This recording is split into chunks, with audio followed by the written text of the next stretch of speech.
Come on out. Come on. This is the propane-fired furnace exhaust.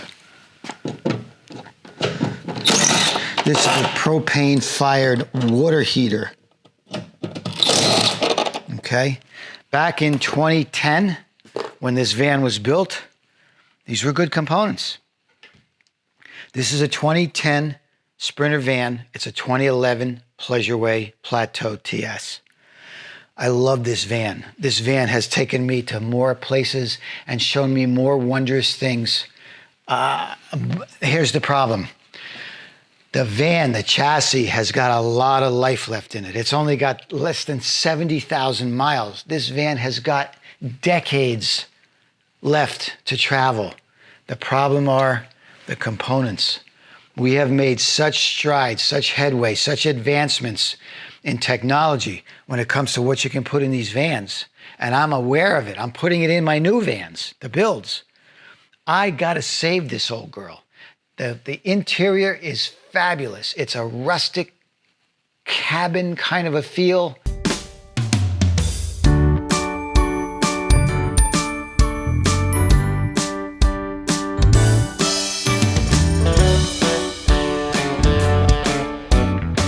And I'm not going to change that. I'm not going to destroy that feeling, that sentiment. But I do want to bring this van up to snuff. I want to bring it up to speed, technologically speaking. The battery that I'm bringing in, the electrical system, is so advanced, it's not even in the press yet. And I'm getting one of those kits. And I'm going to tell you all about it. I've got to get these old components out and make room for the new ones. A Webasto diesel-fired cabin heater. I'm going to put in an isotemp water heater that I can make hot water while we're driving. Solar on the roof. A brand new refrigerator. Batteries underneath. I'm bringing this baby back. She is going to be a powerhouse. But right now, I just got to get these suckers out.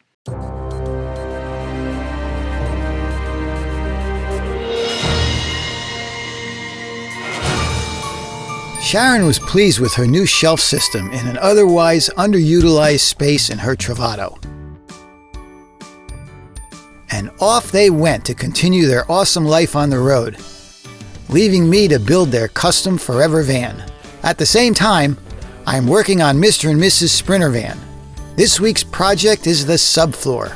I have an excellent local resource for my metalwork. They stock just about anything you can imagine. So these are my floor joists. This is the rear of the van, the rearmost piece of plywood. And what we're dealing with here is 1-inch square tubing, aluminum tubing, and it's 1/8 of an inch thick wall. So it's nice and gutsy, good structural stuff. And what I'm doing is I am gluing these floor joists to the high spots in the van floor. I've got all my visual aids here for my lesson plan. So this is the Sprinter floor, and I'm putting the subfloor down, insulation and subfloor. This floor is going to get 1 inch of polystyrene closed cell foam, and then the plywood subfloor, and then the finished floor on top of that. Finished floor's got cork backing to it. So that's another layer of insulation and vapor barrier. The first thing I want to say is whenever you're doing any floor, there's a definite order in the way you do your templates and build up your floor. If you look at these wheel wells, fore and aft, they are tapered. They're shaped like this, fore and aft, right? So what that means to you when you're making a template, cue visual aid number 1. If I just make my subfloor template down here, oh, that's nice. It's nice and tight, beautiful. But then I'm going to put a 1-inch foam closed cell sheet under this. That's going to raise this subfloor 1 inch. And when you do that, now you don't have a tight fit against that wheel well because you came 1 inch up the taper. So what you need to do, the order of things, is to do whatever's sitting on the van floor, do that first. So you would do your foam. This sits on the van floor, okay? So you got your foam template first. Then you come in with your plywood subfloor, because now you're at the right height moving up that wheel well to get a nice tight fit. So this would be the second template you make after this one. You make this template with this foam in place, which is what I did. Now, Sprinter van. What's specific to a Sprinter van floor as opposed to the ProMaster? The Sprinter van has got the high and low ribs in the van floor, just like the ProMaster. And I run my support joist across this way. I'll show you. But the Sprinter has got 3 of those valleys that are deeper than the others. Most of the valleys or the low spots are just shy of a 1/4 inch. But the deeper ones are a 1/2 inch. And there's 3 of them. This one runs with a jog. This one is dead center in the van. Remember I talked about my center line when you're working on a van, build off the center line? Whenever you're cutting in these floorboards or anything having to do with the van, primarily the floor of the van, don't work off the sides. Don't make these measurements and go. Find your measurements and work off the center. No matter what you're doing on the floor, work off the center line of your project. So you'd measure your overall van width, strike the center. You're gonna come in, now for instance right here, I gotta trim the inside edge of these wheel wells. Okay, they're a little too tight. So rather than try to measure how much it's over, measure the distance of the wheel wells, come out here, measure this length, work off the center. Take a 1/2 of that measurement off of each side. That's how you're gonna get a nice fit. This deep channel is in the center line. Then there's another one over here. There's 3 of them. So here's what I'm doing. This is gonna be the floor system in this van. You have to be very careful. First thing you do is you set down a floor joist. This is the square tube aluminum I talked about. Now where this floor joist is touching the high spots of these ribs, I am gonna grind away and cover that with a dollop of P&L Marine. And then this will get glued to the floor on that P&L Marine dollop. Now that dollop is also going to act as somewhat of a thermal break, okay? I am not going to concern myself with any heat or cold radiating up from the van floor through this aluminum, through my plywood, through my cork, through my finished floor. I'm just not going to worry about it. It's not that big a deal. I've lived in vans without any insulation. It's fine.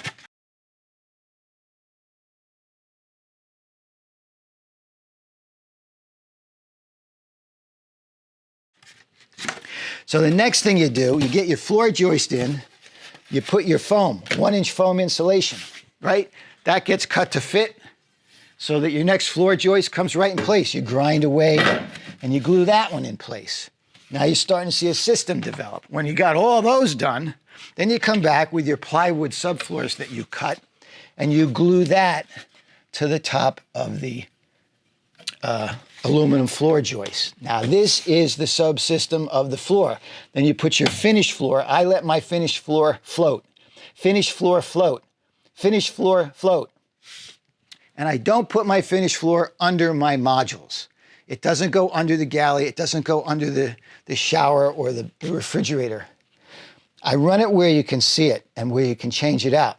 I've come across a couple of very, very high-end vans and their floors are buckled after a few years. And those floors were installed under everything. You know how hard that's going to be to replace that floor? What are you going to do? You're going to have to go over it. That's the only way to do it. But if you just cut that floor in where you can see it, yeah, it's a lot more work. But it's a floating floor that you can replace by unclicking it and clicking a new one. It's that simple. These deeper valleys are a full 3/4 of a 1/2 inch down. Look at this. Now this is a big point in the way I design these floor systems, okay? I've got airflow coming in underneath the whole floor in these valleys, in these low spots, all the way down, front to back. Now that serves two purposes. The first thing is air is an insulator. It's a big help when you're insulating. In fact, in Thinsulate, the white fluffy stuff is considered the air. Reflectix doesn't work at all unless it has an air space to reflect back across. So that's one advantage of having all this airflow under the floor. The other advantage is obviously airflow under the floor. So now we don't have any moisture getting trapped under the floor, no mildew, okay? It's a big deal. It's a big deal. I've been racking my brain at night trying to think of a way that I could build a plenum right here at the back edge that's got a little hole at each of these low spots, and I could get a computer fan and just suck the air out of these holes, and it'll draw it in all the way down that other end, and it would keep air flowing under this van, under the van floor. Now, what happened if you heated that air? Oh, you see where I'm headed? So don't fill these in, don't seal these in, because there's going to be some good stuff happening with them. We're going to make use of them. They're there for a reason. The van is trying to talk to you here. Pay attention. So as you look around the perimeter of the Sprinter van, there are not very many protrusions out on the floor along the wall. There's one right there. You see that little bump out? And you just have to make a little notch in your plywood for that. The Sprinter wheel wells are symmetrical in terms of fore and aft. I was able to flip my template and come right around and do the other side. Second sheet. See that? Let me open up here a little bit. Okay, there's 2 sheets in. We do have this little frame member that protrudes down into our floor area, so you want to notch that out. I had to cut away a ½ inch. Something tells me not to cut this away right now. If you remember way back in van number 1, for some reason I knew I was not going to cut away this floor. I needed to leave it and I didn't know why. Well, I've got that same intuition again. It proved to be correct the last time, and it may prove to be correct this time. I do know I have a peninsula coming out here, so I can cut this back when I know where that peninsula is going to land, where it's going to end. And that way I'll have nice clean continuity with my floor directly across over the overhang. So I went into the Humble Road Museum and I pulled out my support piece, which goes right under here. It spent a good long time under there, a couple of seasons back at the driveway.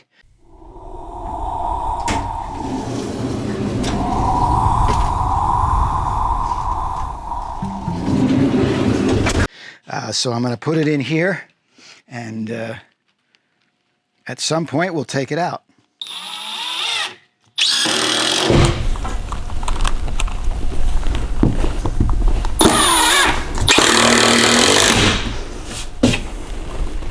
Another thing I'm going to do as I lay in my last few pieces of flooring, I made a template for the shower, 25 inches by 37.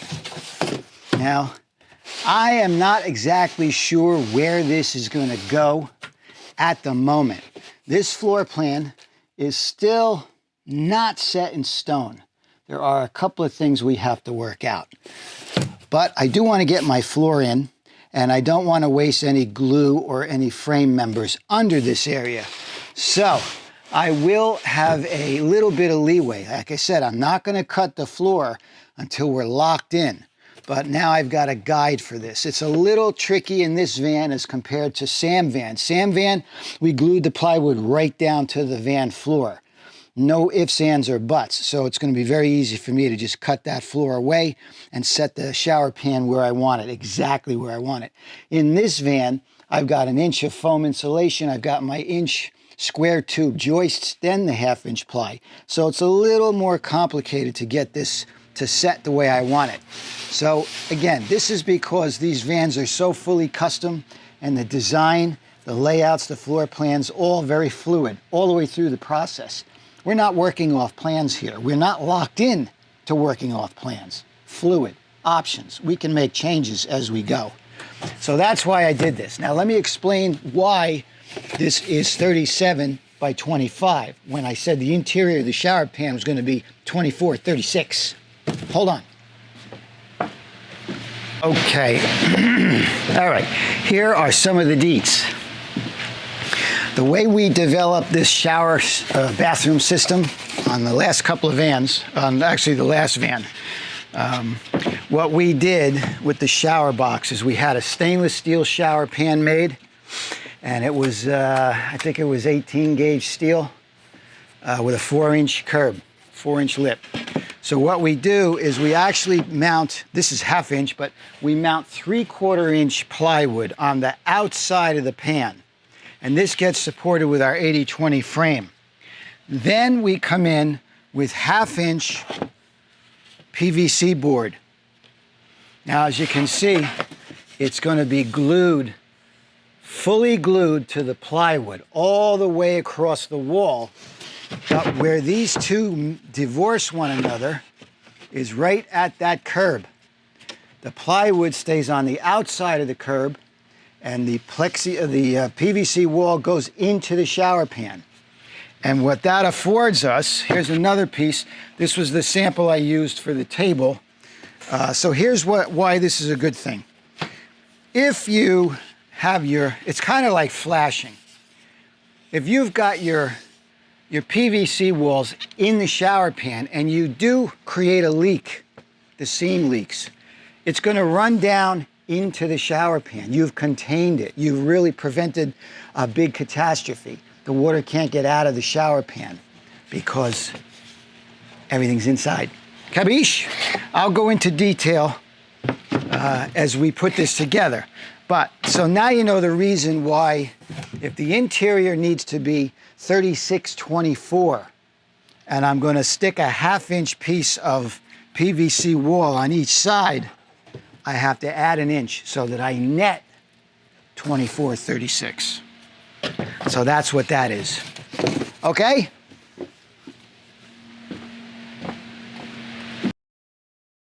Some of the tasks you're going to face will require patience and accuracy. Stay focused. Don't rush. Get lost in the task. Make it valuable.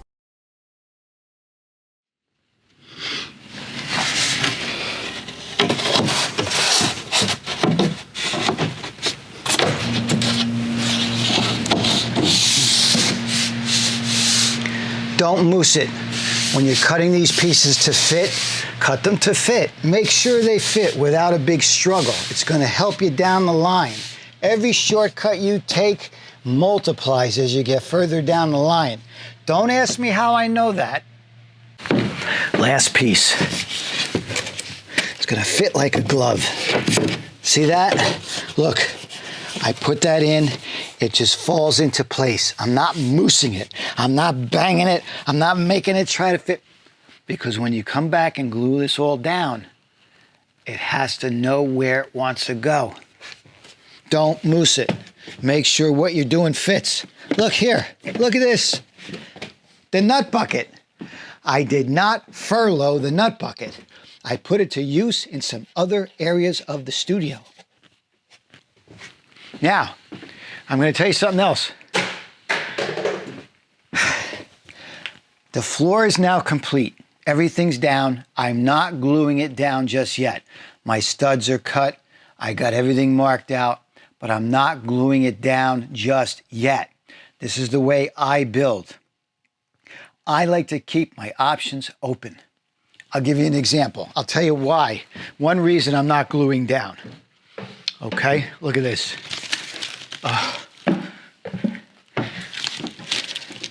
You see this?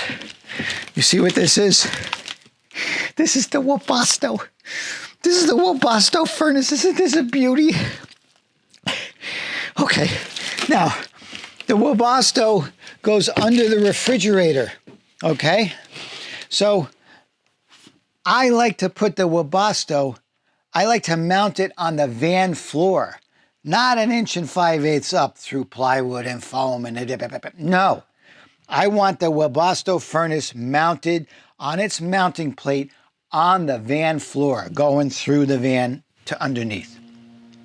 In order for me to do that, I need to build my refrigerator module first, so I know where it goes, where it's placed in relation to the shower bathroom, the little armoire that's here, and the bench seat for the dinette. And where does so until I get some of my modules built and I know where they're going to fall, I'm not gluing the floor down. And you can work this way. Keep your options open.